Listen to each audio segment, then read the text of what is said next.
My name is Lynne Bachleda. I am 60 years old.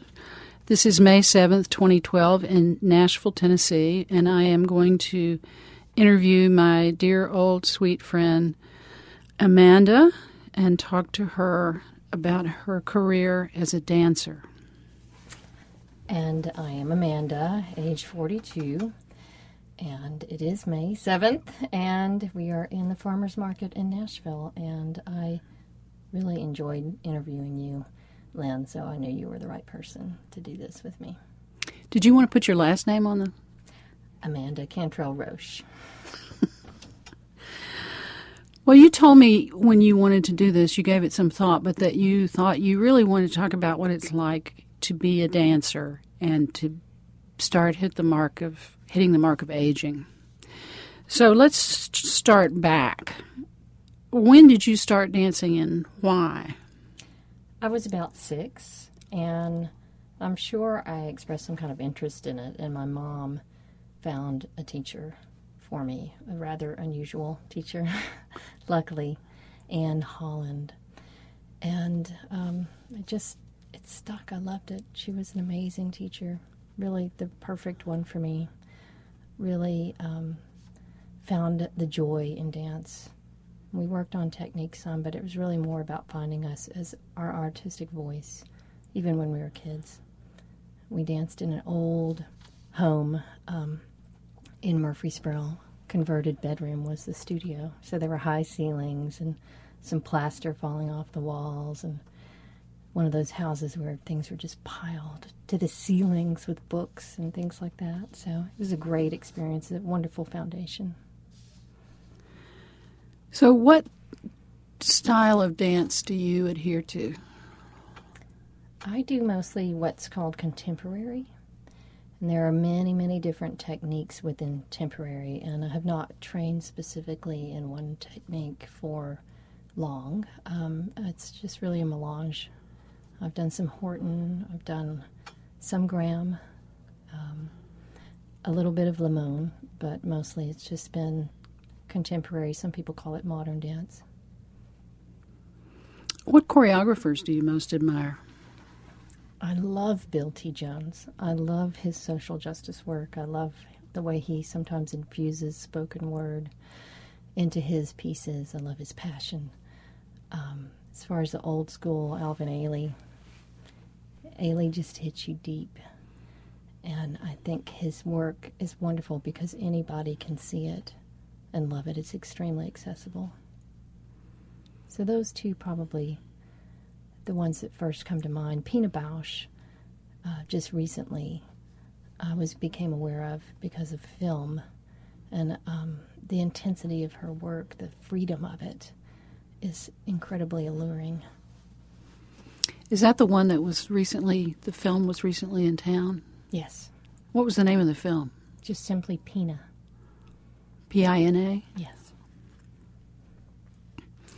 So now we have some idea, I think, visually by your early training and what you've said and the choreographers that have influenced you. I think the listeners could have some idea of how you like to move through space, if they're familiar at all with dance. You've mentioned to me that dancers have a special relationship with the air and the floor. Would you talk about that? I don't think on a day-to-day basis we get in contact with our grounding as dancers do. Most often when you start a contemporary or a modern dance class, sometimes you're laying in an X on the floor, and it begins with breathing. And depending on the teacher that you have or the experience that you might be guiding for other people, often there's some visualization of just becoming part of the floor, letting your body melt into it. And it's an absolute total release. It's a point at which you want to completely relax and let go. And that's in contrast with the intensity of the physicality when you are jumping or having to be completely in control of your body because not much is supported. So if you're in releve, if you are standing on the tips of your toes or the ball of your foot, you have to have an incredible amount of energy in your body to only have that one contact point with the floor. The idea of jumping, being free of the floor, and then falling into it is something that I'm in love with in dance. There's something about that contrast of being airborne, being absolutely intently present in all your muscles, and then releasing your gravity and completely yielding to the floor. I love that, especially when it goes quickly, when it transitions from those two.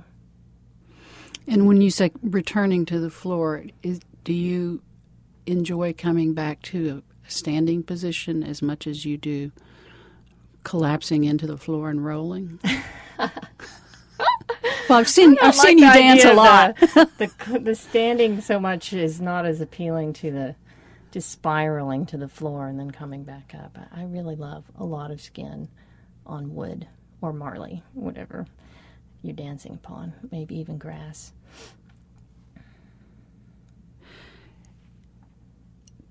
How do you experience gravity?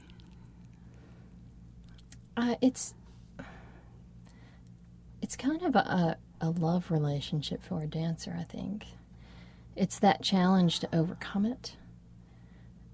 When you're jumping or leaping, having to find exactly the right spot in the leap to suspend so that you float. And I'm sure you've seen a lot of dance, Lynne, so you've seen people suspend when they jump. Mm-hmm. It's almost like they get a little extra lift. It's like hang time in basketball. Yeah, exactly. And then, so there's that defiance of gravity, which is a wonderful challenge. I think it gets a lot more challenging as you get older in all parts, not just being, but there's also a really wonderful sense of giving into gravity and letting the gravity, the weight of your limbs or your head or whatever part of body that you are releasing really go and flow in an arc or straight down, or however you are positioning your body, and sometimes you really work with gravity, so it's you want to have weight in some types of movement, and that can be that part is generally really wonderful. I think it's hard sometimes for ballet dancers to let go, but for people who have been trained in contemporary or modern, it's easier because it's much more fluid and much less positioned type of dance. But the hate part of it is jumping, leaping, getting free. You're not freeing yourself of gravity, but you're certainly freeing yourself of the earth for a little bit, and that's not only takes more energy, I think, as you get older, but it's the price you pay when you land is a little bit steeper too. Well, that was my next question. How has that relationship to gravity changed as you've aged? I think about the cost more. I think about when I'm particularly doing jumps, doing things that are off the floor, I think more about how's this going to make me feel tomorrow morning when I walk down the steps of the cabin where I sleep. In partnering, in that sense, you're defeating gravity by lifting someone or being lifted. I'm not quite as fearless as I used to be. I mean, before it was just in my company. I'll, get Amanda. She'll crawl on somebody's shoulders. She'll fall off Holly's back.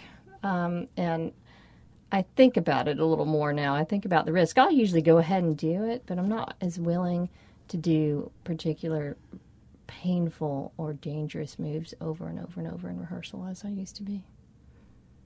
And I do think I've got more of a sense of that weight, that releasing to the floor, and I think that, as I've aged, I think that has to do with the teachers that I've been taking from in the past few years. Well, let's skip ahead. Actually, yes, let's do. You take an advanced modern class at Vanderbilt University. Why take classes with people half your age? Well, a big part of that is if I do not push myself now, I will continue to lose ability and I'll never get it back. You have to keep pushing yourself. It's so easy to say, oh, well, I'm too old for that class, or that's going to be too difficult. And there's really not a lot of classes out there for middle-aged dancers. There's a lot of social dance. There's a lot of things like that. But as far as advanced contemporary dance, there's just not a lot available. I love the time. I love the Vanderbilt situation because although you do have Vanderbilt students in class with you, you also have community members. It's very open to the community. So in class, there's another professional dancer who's a mother of two kids that are 10 as well. So they're not all, thankfully, 21-year-olds. And we should know that you are a mother of two also. I am. What are their John and Ella's ages now? Ella's 12 and John is 10. Do they dance? My daughter does, yes. My son used to dance quite a bit, just playing around in the house.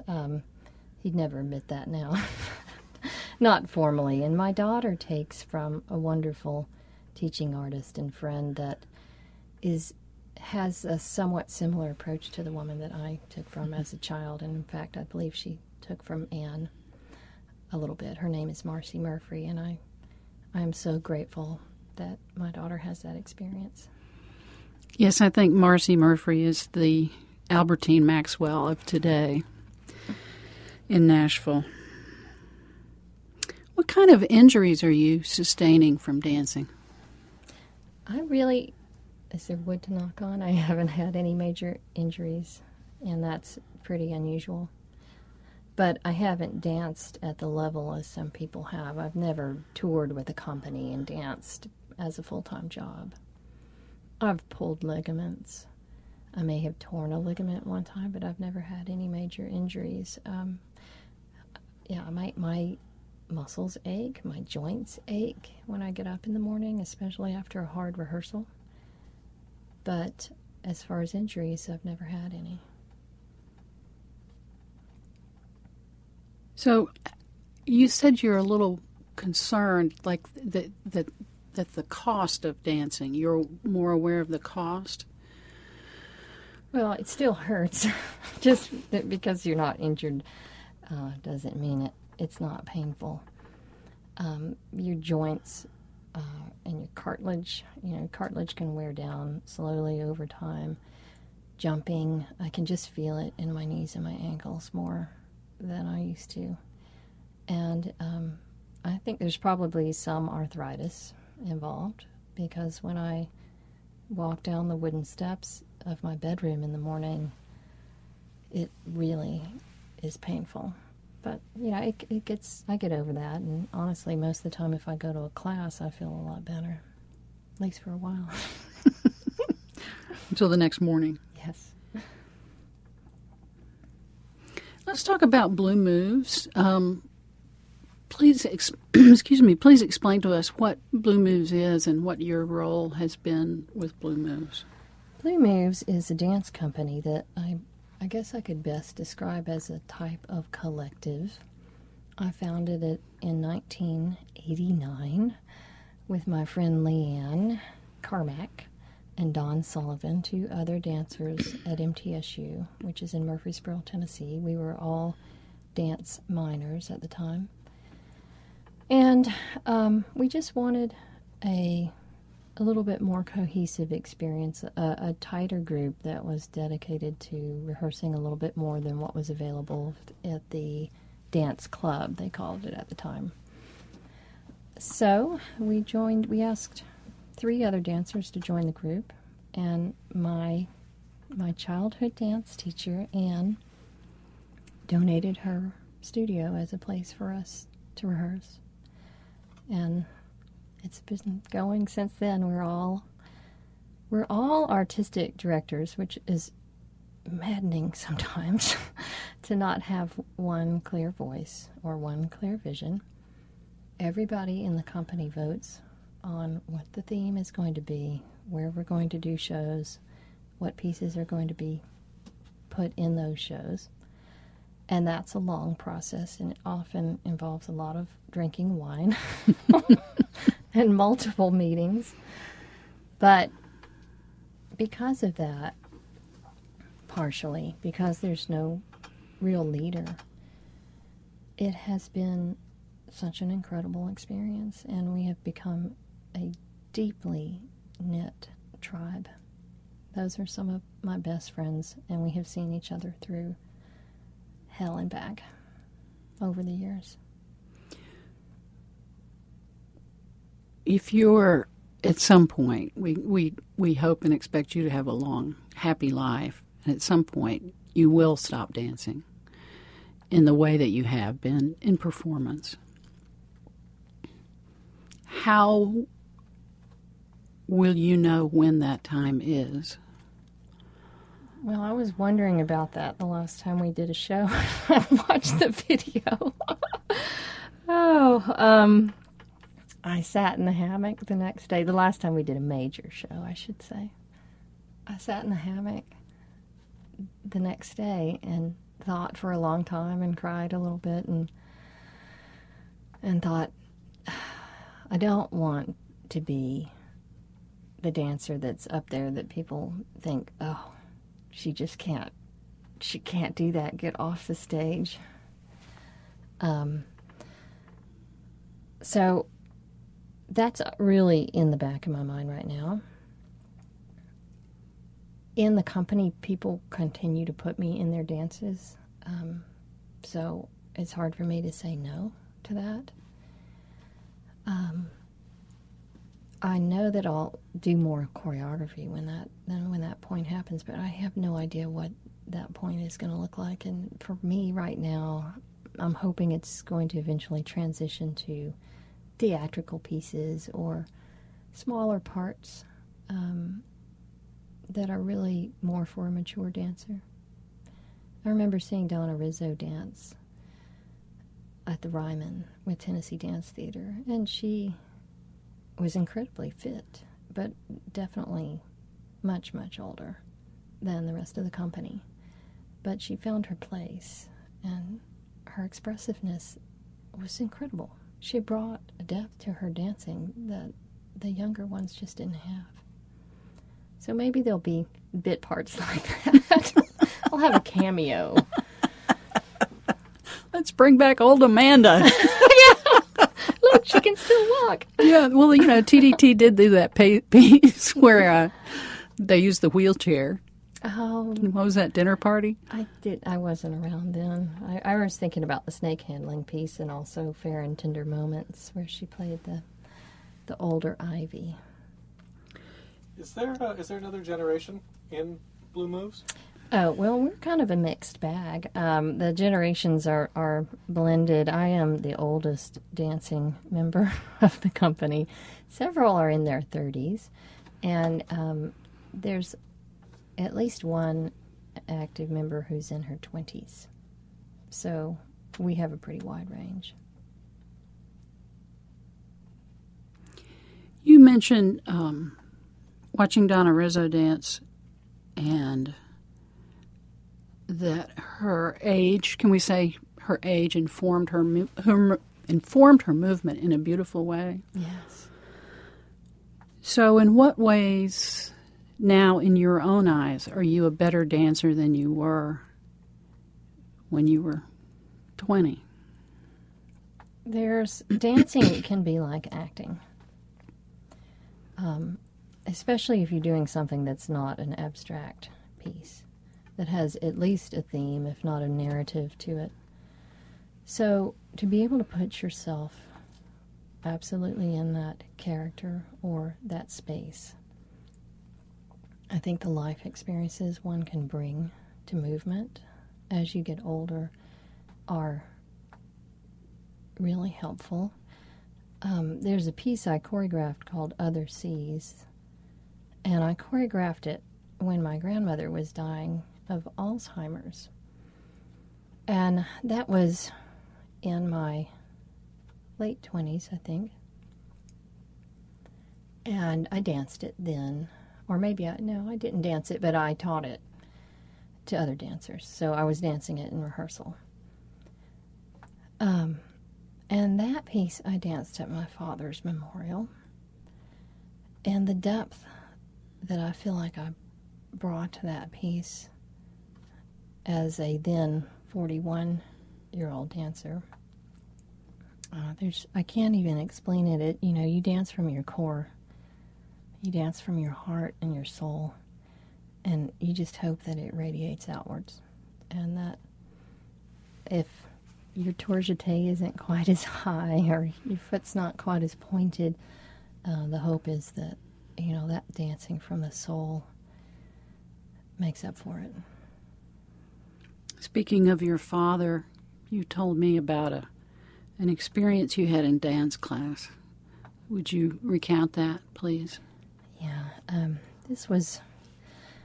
My father, Kenneth, was in hospice last October in 2011, and I had missed quite a few classes, spending time with him, and had spent really the last 3 weeks of his life with him. And about 3 or 4 days after he passed, I returned to class. It was something I absolutely had to do for myself. And I was in class thinking about my dad. He was an accountant. He was a real left-brainer. He was married to an artist, which is kind of interesting, but he was always fascinated with the artistic mind and how it worked. And so I invited my father's spirit, which I felt very close to then, into my body. And I have really paid very close attention to the counts, to the very exactness of the positioning, which is something I want to do sometimes, because I really am more of those dance from the soul kind of person. And I also, at the same time, brought my own artistry to it and was very attentive to the flow, the energy, the music, moving through it. And so the blend of that exactness, the counting, the numbers, and that flow, dancing from the heart, feeling the soul of the music, feeling that sense of painting with your soul in space, was incredibly powerful. Because I thought, if for some crazy reason, if somehow he is able to be part of my spirit right now, I want him to feel both of those things. I know he could appreciate the counting. How can you remember all that? All the exactness, but I wanted him to feel that other side of it too. Well, it's clear that dance is extremely important to your core. What kind of person will you be when you can't dance as you want to? How will you compensate for that I'm going to loss? be a cranky old woman. I'm sure I'll do yoga.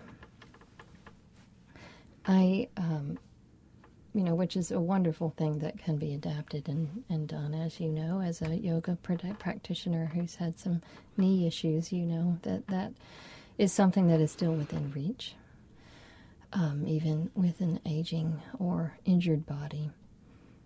I, in the last few years, have returned to writing. That I had never really left it altogether. I'd always journaled, but I've returned to writing for publication more, and I think that will fulfill some of my creative needs for expression, although it's a really different type of expression. And I hope I'll still be able to choreograph, and that other people can put their my movement on their bodies and make it their own. I just do feel that choreography is usually better if you're moving yourself. I know as a choreographer, if I'm in class actively while I'm choreographing a piece, it's probably going to be bigger. The movement vocabulary is going to be broader. So I'm a little concerned about how that might affect my choreography if I'm not moving myself, if I'm not dancing actively. And I think that's why I'm thinking about it so much. I really don't know what life would be like if I can't take dance classes. I'll always dance in the grass barefoot on a summer night. I'll dance under the moon. I don't know how much the performance aspect of it really matters, but the classes, that's going to be hard to give up. Lynne, what changes have you seen in Amanda over the time that you've known her? Her hair's gotten grayer. But she remains remarkably youthful and vital. I haven't seen any drop-off in your dancing. Yeah, that's good to know. And I've seen you over the, last 6-7 years, maybe? I guess so. First time I saw you was at Blue Moose concert in Murfreesboro at the Arts Center. Right. What is your most memorable performance? Ooh. I could give you a few. I don't know if I can quantify the most memorable. Certainly dancing at my father's memorial with my dear friend Holly was unforgettable. I really had no idea if I was even going to be able to do that, so it's shocking to me that I was able to dance without falling down. I had to, because a dancer had a last-minute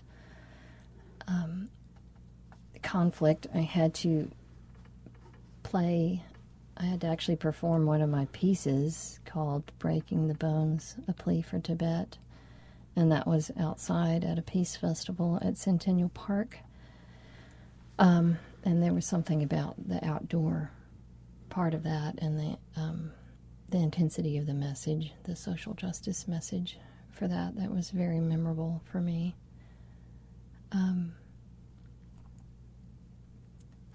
Anytime that I have done, I think some of the ones that kind of stand out that are different was like going to the Fringe Festival and performing with a live band in Asheville. We did have 3 pieces that were choreographed, and they just kind of decided at the end of the set to throw in a 4th song. And so we were all out there and kind of looking at each other and just went for it. And that complete, I got, hell, I don't know what I'm doing, but we're going to go for it. That was a really interesting experience. I always loved performing Julie Shaver's Ride, which is a carnivalesque dance about life passing one by and coming of age. Within the last couple of years, you've started working on the pole. Is there a professional way to refer to it? I wish there was, and I think there will be someday when people can get past the stereotypes of where pole dancing came from, and it becomes a true art form. But right now, there's pole fitness is sometimes thrown around, but fitness doesn't really incorporate the incredible artistry of movement that can be done. What does working on the pole do for you? It is such an incredible challenge, and I don't know what it is about it. It's kind of addicting. It's because you are your own support. It's like having a partner that doesn't lift you. So you can get upside down. You can do all these crazy things with nothing touching the floor that you might do with a partner, but it's completely up to you because obviously the pole isn't going to hold you up. The incredible strength it takes to do some of those things is just a challenge, and it's one that I love.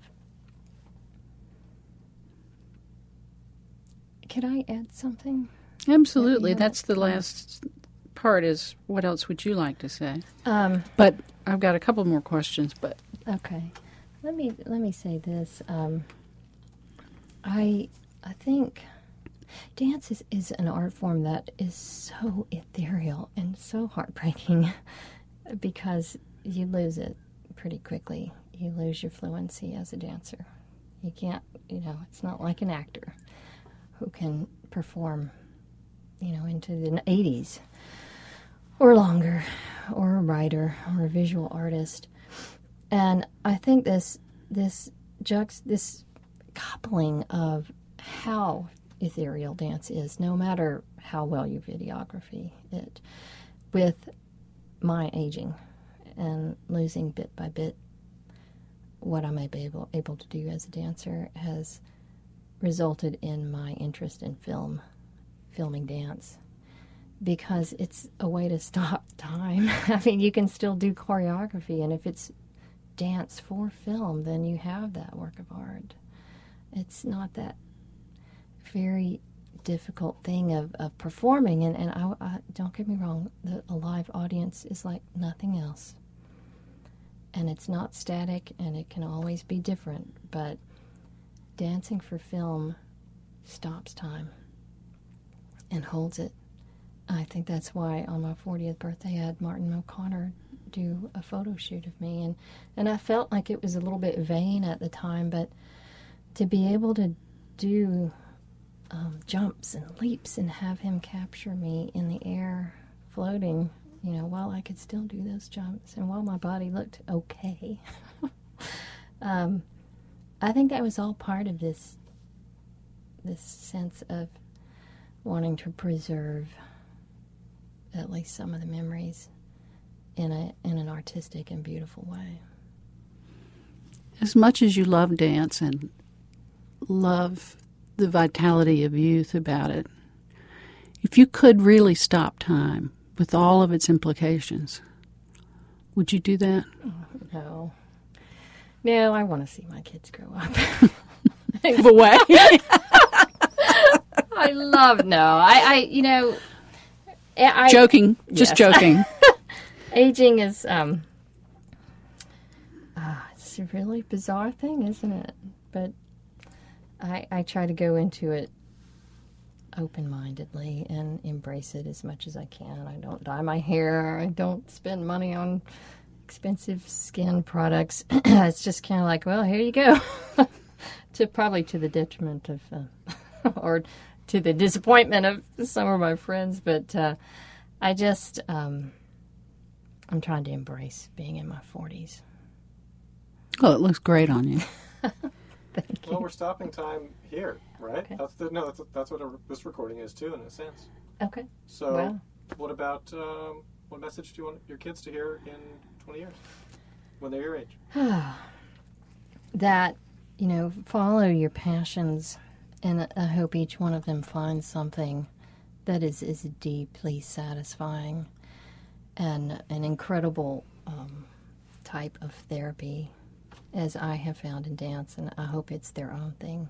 It's not like I don't want them to necessarily be dancers themselves. I want them to find their own calling, but I just hope it's been as gratifying as far as community and being able to express themselves and being able to really work through life's milestones through art. Is there anything else you want to say?